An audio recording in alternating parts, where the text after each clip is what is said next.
everybody, and welcome to another episode of APU Podcast. Today, we actually wanted to shed light on a voice that has a story to tell. And your story, Abdullah, is so amazing. So, you are a nutritionist, a life coach, and after learning more about your story, how you transformed your life from your mental health struggles, from everything that's happened to you in the past, to create a life and a voice that does not just bring passion and power to you, but to everybody else, is truly inspiring. I would really like to say. And apart from that, I genuinely think that you are the true definition of what it means to be a gentleman. If anything, you are the sweetest guy on campus, and it's been a pleasure to be your friend for so many semesters so far. Thank you so much, Monica.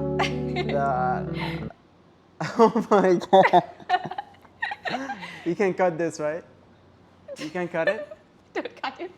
But anyway, so... I will start talking and you just from thank you, okay? Okay. Yeah, that's not how you were talking. You know, I was shocked. Okay, all right. Okay, but anyway, Abdullah, thank you so much for joining us here today. Can you tell us what is your story? Tell me about your story. What is your story? Oh my God. Take your time. So you're not cutting this? You're not cutting anything? Yeah, I'm gonna keep it up. What?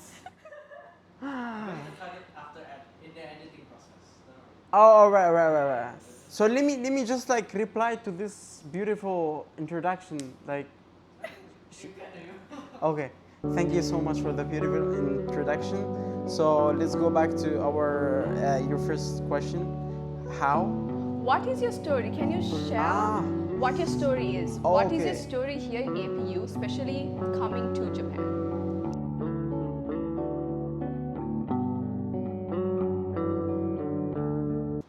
Coming to Japan. So in my childhood, I always dreamed about coming and studying abroad. Especially, I had like these high countries that I never thought that I can like study in, which is U.S. for example, Japan. But after graduating from high school in Egypt, I applied to study in Russia. Oh, really? Yeah. Okay. Dentistry. It's like very common in Egypt. Like once you're in high school, Yeah. you have one goal is to be a doctor or you be engineer. You Yeah. don't have any other chance. Yeah. You don't have any other chance. So after I studied like 1 year in Egypt, I wasn't really going to to the college. I didn't really like it. I didn't find myself there. Then I found one of my friends. He just asked me, "Oh, I'm studying in Russia. Why don't you apply with me?" And I just applied with him because, of course, I wanted to. You know how's like the how can I say state in Egypt to being a doctor is like very I get that. high. Exactly. So I just like found it's an opportunity, and I went to study in Russia for 1 year. And guess what happened? What happened? The most luckiest person in the world, you know?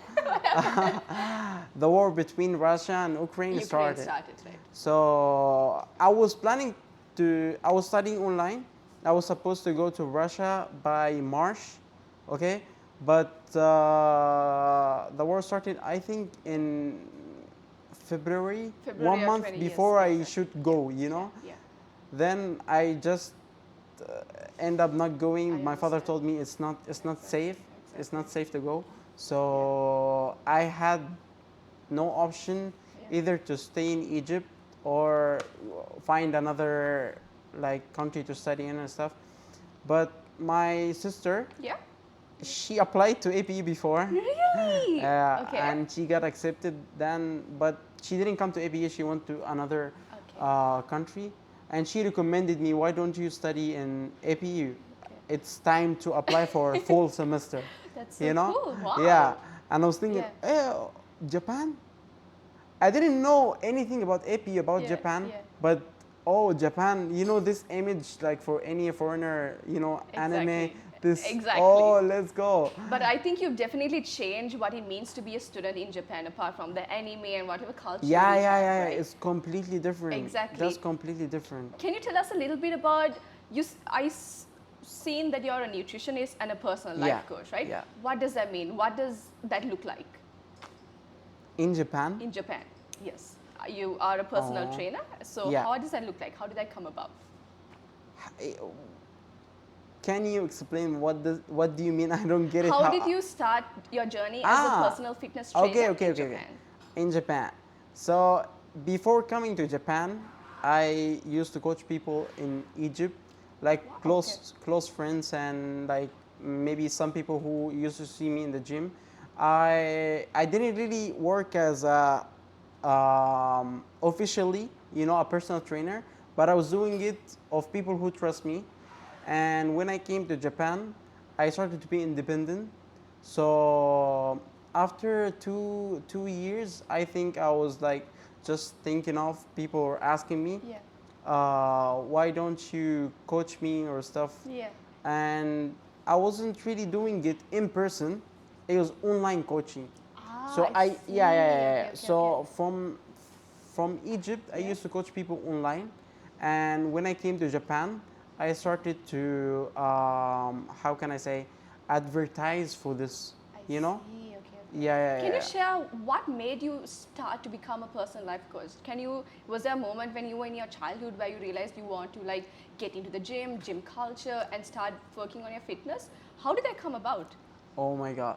So basically, I used to be the fattest guy in the town, I used to be the fattest guy in the Really? town. Okay. Yeah, yeah, yeah.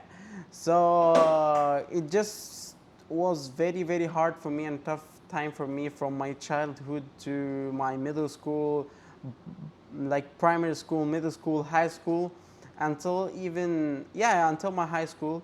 I used to be bullied from people around me, too many things or stories I don't want to really, You don't have to, yeah, remember, Exactly. And once in my life, in my high school, I just think about it like, one situation happened that I was really sad about it Yeah. and made me take the decision like I must change myself. Exactly. Yeah, and once I take this, I wasn't really planning to be a coach, Okay. Wow. Okay. Yeah, but I just started to change myself.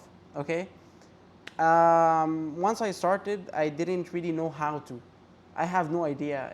They just go to the gym. One of my friends, I told him, let's go to the gym. He went to the gym with me and he didn't go again.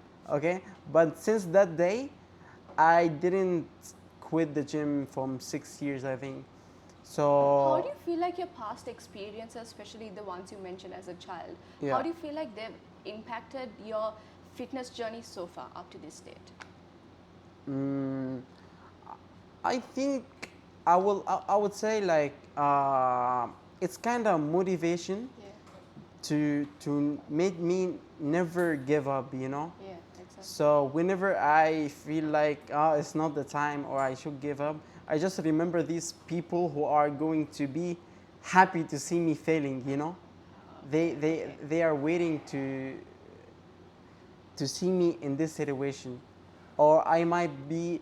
I mean, you can say like it's kind of what can I say, a trauma, Yeah. something inside my heart I see. or something inside my mind. I don't know, but since I started and I got used to this, I never really think of stopping. That's so beautiful. Yeah. How do you manage your life as a personal trainer then and in APU, because it can be so hectic sometimes, right, in Yeah. APU. But how do you manage that work-life balance here in APU? Okay, so it's all comes from my religion. Okay. Okay, so there is a verse in how can I say, in the Quran. Yeah. It says like لا يكلف الله نفسا إلا وسعها. That means like Allah will never give someone or put him in a position that he's not capable of doing it. Yeah, Exactly. So once he give you the chance, so he knows that you are able to do it, but that doesn't mean it's easy. You are just able to do it. Yeah. And it's your choice now. You want to take it or you want to leave it. If you want to take it, then your stays or your life is gonna be to that level that He put for you. If you want to leave it, it's totally up for you, and your life is gonna be the opposite. That's so beautiful. Yeah. Have you always been very strong in your faith? Does that come from your family? Does it come from a special relationship that you have with a family member? Or is it something that you've developed by yourself? Because for me, for example, I grew up Catholic, but I was never practicing properly back when I was in Sri Lanka. But it was only after coming and being my own person in Japan that it really helped me to find myself in my faith. Yeah. Is that like, how did that work out for you? Yeah. Same. Once you're living in your country and you feel like like you don't really feel like you're away from your faith or religion, because like people around you, they're practicing. You're hearing like adhan, for example, like the call for the prayer. Yeah. You're seeing this person like talking about Quran, etc. So people, your family, you see them are praying, you see them are reading, practicing religion. But once you stay alone, especially in Japan, it's not a Muslim country, but I would say once you stay alone, these things you're not feeling anymore. Yeah. You know, Yeah. so you really feel like you're away from the religion. I see. You know? I see. Then one time I just like start to think about it. You're getting far away, Yeah. or even Yeah, like yeah, maybe yeah. I was far away in Egypt, but I didn't feel You it. didn't feel it, Yeah, right? because they are Exactly. around me. Yeah. But once I stayed alone, Yeah. I figured out, oh, I'm far away, from my faith. So I started to ask God to guide me again, and that's how it changed. And Alhamdulillah, He gave me Do you everything. feel like your faith grounds you? Because that's what I feel like faith does to me. Because I know in Islam, you guys pray for 5 times a day, right? Yeah. So do you revolve your day around your faith? And do you feel like your faith has helped you come in your fitness journey so far? Yeah, I would say like I really started like my official training business after I grow up my faith. That's so beautiful. Yeah, Wow. because how can I say, I cannot be like a coach to coach someone or to be a leader to someone. Why I cannot lead my life, you know? That's so true. Yeah. Exactly. So religion and faith like allowed me to control more my life, understand what is my purpose. So basically, in the beginning, before starting coaching, I was planning to be a bodybuilder, just like show up, and go to the stages and stuff. Exactly. But when I built my faith, Yeah. I just think about it. That's not how God created us in this world, you know. So true. So Yeah, in Islam we have this. Um, Allah said in the Quran when He was talking to the angels, "Inni ja'alun fil ardi khalifa." It means like I will make someone who's gonna lead the earth, or new creation who's gonna lead the earth. So when I got more attached to the religion, now I have to fulfill my purpose. This is the main story behind Islam. Yeah. You have to fulfill your purpose of life because you're not here to play. That's know? so true. That's so beautiful. Yeah. I really like the fact that you chose a life of coaching rather than a life of bodybuilding, right? Exactly. And you build a coaching not just for your friends, but now it's a platform that helps so many people. Can you tell us a little bit about that? I know it's called Elbezawy Fitness, but can you Yeah. tell us a little bit about the programs you have, the clients you have, and just a little bit about how that works out? Okay, so basically how it works, like people who really wants to change their, get into a more healthy lifestyle, or want to change their body, they want to lose weight, they want to gain muscles, Yeah. whatever they want to shape their physique, okay? What I do is I build like a diet plan for them, and like a workout plan that they can follow, and within like the shortest amount time possible, which I can say 3 months, okay, they can see huge results. So You seem to have a very individualistic approach, right? When you have with your clients, does that come with having a connection to the clients? And why do you choose such like an individualistic approach? So basically, because I mean, if someone wants to lose weight or wants to gain muscles, it's so easy. Just go in Google Chrome and just search best diet to gain weight or best diet to lose weight. They can find this information, Yeah. but it's not. It's going to work, but people cannot stick to it. Why? Because it's not built into their lifestyle.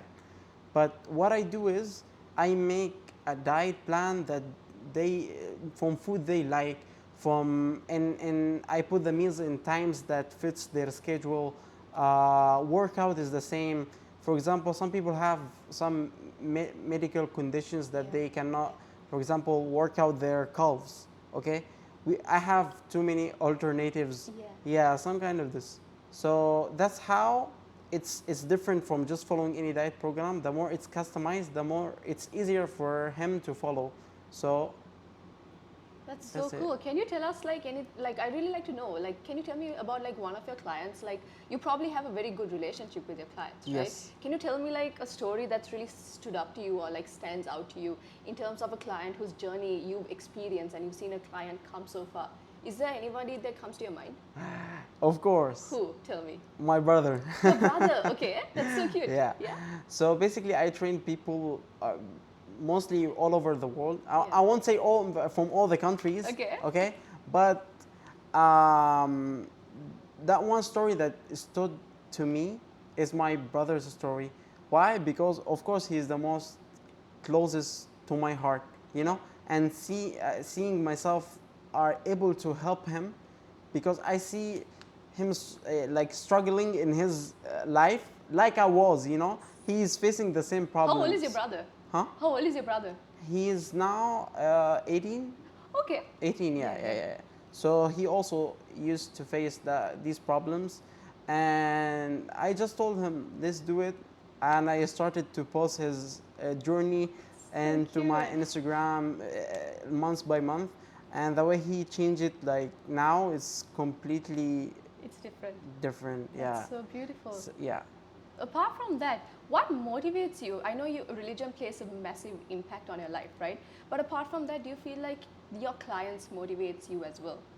Exactly. So my as I said, like my purpose of life is to leave the earth, right? That's the purpose of life in Islam. So my purpose of life, I just found out, it's not showing people my body. There is no purpose of that. I'm not helping them. I'm not leading the earth in any way. So I chose to help them changing their lifestyle, changing their Because bodies. it makes you feel better about yourself. Exactly. It changes your entire Yeah, life, right? Having a exactly. healthier lifestyle. Yeah. So I'm helping people. That's what motivates me. That's my main purpose of like coaching people, which is helping them, getting them into healthier lifestyle, getting them more to be more confident, to live the life that they want to, you know, and beautiful. like stay Yeah. away from any like bad thing that I experienced. I know that everyone must be experiencing it. So bad people all over the world, you know. So yeah, that's. I know that gym culture and food culture is now such a big topic, right? Especially in APU, especially among young people. Yeah. What kind of misconceptions do you think exist amongst like gymming and bodybuilding and food and diet? What misconceptions do you want to clear out? Because you are obviously knowledgeable about this topic, right? What do you- Okay. So first thing about the diet. Actually, diet is not a diet. Okay. So basically, people think when you eat like real food or you follow a diet plan or something, this is like something they are not. How can I say? This is. I just want to say this is the normal. This is the normal. So what I'm doing, like following a diet plan or eating natural real food. Exactly. This is the natural human beings. This is the natural for human beings. They should be eating this real food, not like processed or stuff. So people who are saying, I'm dieting now. No, you're not dieting. You're being normal. You get it? Exactly. Also for, let's say for the workout, what too many misconceptions, like there people thinking of they have to be like in a specific age to start workout, or workout are gonna get them more shorter, or if they do these kind of workouts, they will build like drastic muscles. This is the Yeah. most thing like makes me so mad. Yeah. I want to go to the gym, but I don't really want to get that big. You know, I just want. Me. Yeah, I don't really want to get that big. Yeah. So they think once they go to the gym and they lift some weights, okay? Yeah. Yeah, they are. Oh my God! Now they are big Rami or any bodybuilder. No, Yeah. it's not like this. No. Would you classify yourself as like an entrepreneur? I mean, you have your website, you have your 12-week pre-comp challenge. So would you classify yourself as an entrepreneur? Oh my God, that's a really hard question. maybe a junior. Junior, Yeah, junior. amateur entrepreneur. Amateur. But since you have done so much more than a lot of people our age so far in terms of a business, what advice would you give to people who want to pursue something they're passionate about and actually make a business out of it? Because I know we have so many people, especially in APU, right, that have their side hustles, that have other ways of finding money. I don't know if money does play an aspect in what you are doing, but what advice would you give to people who have that entrepreneurial spirit, who wants to start something that's in a terms of a business sense that would help others? What advice would you give them? What advice I can give is basically if they are really good on what they are doing, okay, just find a way to make money from it, okay, and just start, just do it, and trust me, once maybe this kind of how can I say, ideas that comes to us when we really want to start is like very normal, scared from failing, what if, that's really normal. But if they just start and they try their best, trust me, you can make a lot of money. So does money play an aspect for you, and do you actually get an income stream from doing your coaching? Yes, I do. Wow, how does that work? How do you balance finances and online coaching, and how do you balance all of this? Because it's something new that we are all still learning, right? Yeah. How do you manage them? How do you balance them? How do you learn about finances and balancing all of it? Exactly. So the problem is most people think like if they want to learn something, they have to go to class and like learn from books. It's a good idea to start, but once they are not in the situation, they cannot handle it. So basically how it started, I had like this number of clients. It was very less. Then with time, I started having more. Then I faced problems. How can I manage my finance, for example, my, let's say marketing, blah, blah, blah, blah. There is too many aspects. Yeah. Just open. It's not now just like coaching people. No, there is too many things that I have to manage. So I start learning each problem that I face. I just like open and learn about it. So it's not only like coaching people. No, I think I spend more time learning about like marketing, sales. I thought it just like I cannot, for example, sell more because my product is not enough for people. But actually, the problem was the sales, the way how I speak, the way how I present my product, the way how I market for my product. Yeah, so. Do you feel like APU and your classes at APU have an impact on how you have managed your business so far? Of course. Yeah. In APU, classes are very good to start. Yeah. They give you a very good like base of knowledge in the beginning, like as an introduction. But as I said, this is good to start. But since you are not in the situation, you cannot handle it. Once you have this experience and you're really in a sales conversation, you won't remember what you learned in the class. It has to be natural. So it's more likely you're in the same time learning, but you have to practice.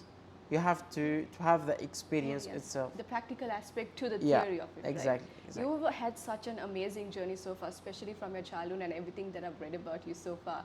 What is something that you would tell your younger self, the younger boy that you consider fat? I completely disagree. But the younger child within you, what would you tell him? What would you tell him about how to live life, what would you tell him? Are you tearing up? The what? What would you tell him Yeah. about, like, what advice would you give him? Somebody who's struggling. What advice? Stay close to God. Okay. Everything is just working on His like orders and permissions. You know, Yeah. once you're close to Him, everything else is like very easy to achieve. Just ask, you will get. Just ask, you will be guided, and you don't. You just have to. First thing, you want to do it. Second thing, you believe that you can do it. Yeah, yeah. Third thing, that you put everything on God, ask Him, and do your best. That's it. That's so beautiful. Yeah. That's so beautiful. Yeah. And thank you so much, Abdullah, for joining us here You're today on our podcast. I have Thank you learned so so much. much Thank you so from much. you. And it's really beautiful to see how you practice your faith and your online fitness journey coach, as well as your life. Like, you could balance it all so well and so beautifully together. And I think it's a truly inspiring story, not just for all of us here, but for everybody who's watching. Thank you so Thank you much. so That much. means a lot, to be honest. And thank you so much, and see you next time.